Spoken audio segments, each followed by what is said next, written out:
Formalmente no es el fin de la Guerra Civil Española, pero desde el punto de vista militar es el acontecimiento que marcó la ruina definitiva de los ejércitos republicanos y el triunfo de los nacionalistas encabezados por Francisco Franco. La guerra debía tener lugar donde era más dura, y estaba más dura en el norte de España. Los republicanos resolvieron cruzar el río Ebro y darle una sorpresa a las tropas republicanas y caer sobre ellas. Muchos dicen que fue una sorpresa para Franco y que en eso los republicanos, que estaban comandados, y cuántas veces lo estuvieron, por un general comunista, por Modesto. Lo mismo eran Lister, lo mismo era el campesino, que no apareció en esta batalla, pero Lister sí fue definitivo en ella. Porque lo que no se ha dicho es que la alternativa para España era quedar en manos de Franco, como finalmente quedó, para la gloria de Dios, como decían ellos mismos, los requetés y los amigos de la Hons y los que seguían las banderas de Franco, o quedar en manos de Stalin, del comunismo staliniano.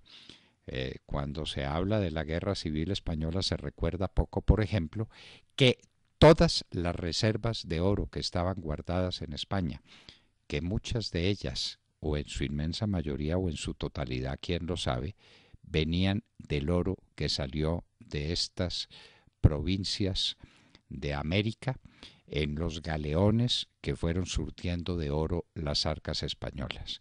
¿Dónde paró ese oro? Se lo robó Stalin. Stalin se llevó todo lo que había en oro. Y por eso, de alguna manera, la Guerra Civil Española fue un antecedente de la Segunda Guerra Mundial, y es que estamos en el año de 1938. Ya Hitler estaba haciendo de las suyas en Europa y estaba aliado con Francisco Franco, lo mismo que Mussolini, y le estaban suministrando la aviación que podía enfrentar a los republicanos y que los podía derrotar.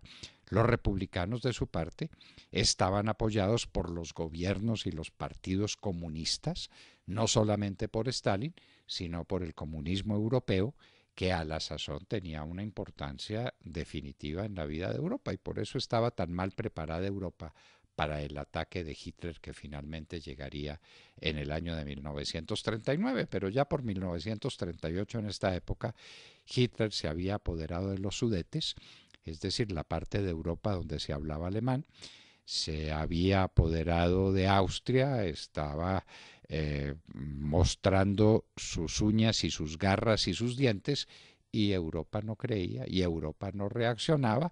El comunismo internacional no despertaba de ese sueño y el comunismo tenía una gran significación en la vida europea de su tiempo.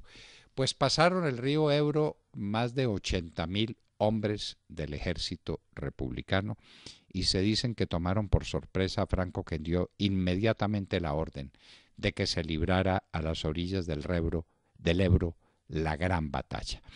Y fue un despliegue fantástico de todos los dispositivos militares que tenían uno y otro bando. En la aviación nacionalista con pilotos y con fuerzas italianas, el Conde Ciano, tuvo una participación esencial en las órdenes que llevaron al franquismo, a los nacionalistas, a ser preponderantes en esa batalla en los alrededores del Ebro. Todo lo que tenían en fuerza de artillería.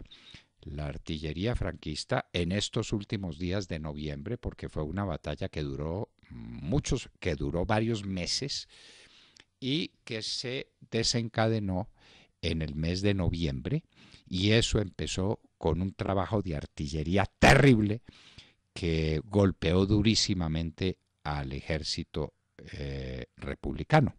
Y luego vino la marcha final, la marcha de Yagüe, que fue el gran general franquista en esa operación en la que participaron más de 60.000 hombres de Franco.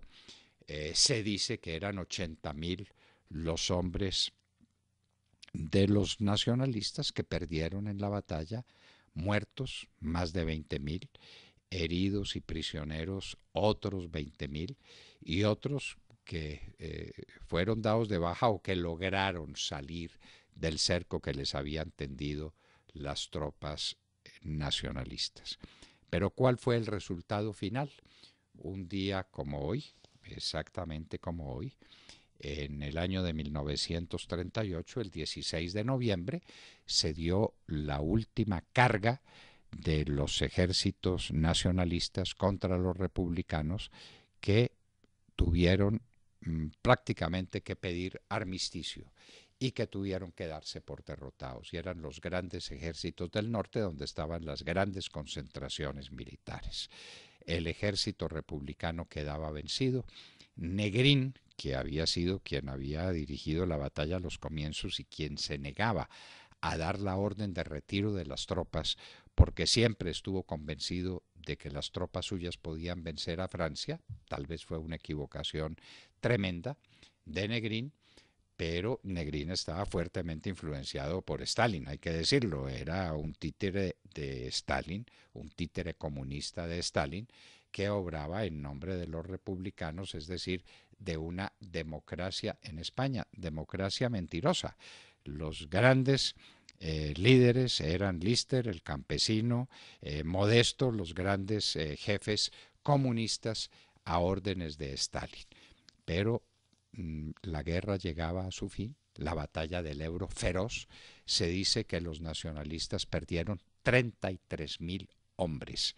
Es la cifra que dan los observadores más directos, más creíbles en esa guerra atroz que asoló a España durante 3 años y que dejó de ella, como me decía algún español, solamente nos quedó un solar. Esto quedó destruido, absolutamente destruido, ese campo de batalla entre los republicanos fuertemente influidos y dominados por los comunistas y los nacionalistas fuertemente influidos también y apoyados por Mussolini y por Hitler. Terminaba pues este antecedente necesario y terrible de la Segunda Guerra Mundial que iba a desatarse. Estamos en noviembre de 1938, falta todavía mucho para el rendimiento final de las tropas republicanas, tanto en Cataluña como en el corazón de España, en Madrid.